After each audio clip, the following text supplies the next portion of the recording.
আসসালামু আলাইকুম বন্ধুরা।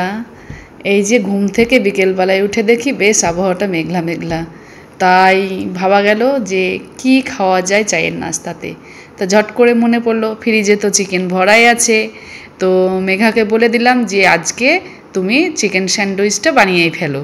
তা আমি তো সবসময় বানাই, তাই মেঘাকে বললাম তুমিই বানিয়ে ফেলো আজকে।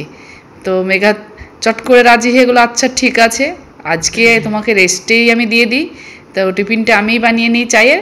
তো ও চলে গেল রান্নাঘরে, আর ফ্রিজ থেকে চিকেন বাই করে তো সিদ্ধ টিদ্ধ করে নিয়ে এই তো কিছু কাটাকুটে, যেমন মাংসটাকে ভেজে সিদ্ধ করে নিয়েছে, তারপর ক্যাপসিকাম পেঁয়াজ, তারপরে এই যে এখানে পেঁয়াজ ক্যাপসিকাম দিয়ে এইখানে মাংসটাকে প্রথমে স্যান্ডউইচের জন্য ও ভেজে নিচ্ছে, হালকা হালকা রোস্ট করে নিচ্ছি, যেহেতু কাঁচা ভাবটা যাতে চলে যায়। একদম ভাজা ভাজা করবে না, শুধু একটু কাঁচা ভাবটা যাতে চলে যায়।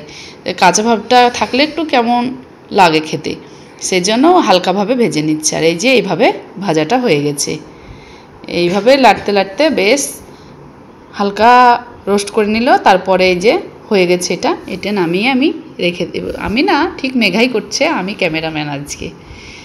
আর এখানে একটু ওকে হেল্প করে দিচ্ছি, কিছু আলু সিদ্ধ, পেঁয়াজ কুচি, শসা কুচি, এগুলো ওর মধ্যে দিয়ে দিচ্ছে। তারপরে এই যে বানিয়ে রাখা সেই যে মাংসর টুকরো টুকরো করে কেটে নিয়ে ভাজা রোস্ট করা এটা, আর ক্যাপসিকাম ওগুলো, আর এই যে এর মধ্যে দিয়ে দিচ্ছি সেইগুলো। আর এগুলোর মধ্যে এগুলো দেওয়া হয়ে গেল। হয়ে যাওয়ার পর এর মধ্যে এই যে মেয়োনেজ, এই মেয়োনেজটা আমি 2 চামচ এখানে দিয়ে দিলাম। এখানে 2 চামচ এখানে মেয়োনেজ, তারপরে একটু সস দিয়ে দেব। আর এইভাবে আমরা বাড়িতে বেশ প্রায় বানাই। আর আমরা তো ছোটোখাটো বাইরে গেলে তো স্যান্ডউইচ কিনেই খাই, কিন্তু এইগুলো বাড়িতে যদি বাচ্চাদের বানিয়ে খাওয়ায় পেটের প্রবলেম হবে না। আর এই 2 চামচ সসও দিয়ে দিলাম। আর এগুলো বাচ্চাদের টিফিনে বা বড়োদের টিফিনেও দেওয়া যায়, যেহেতু অফিসের কাজে দাদারা যায়, তো তখন তাদেরকে হেলদি খাবার দেওয়া যেতেই পারে বাচ্চাদের। এগুলো খেলে কোনো সমস্যা হবে না। আর এইভাবে আমি রুটির ওপরে একটু হালকা করে সস দিয়ে নিচ্ছে।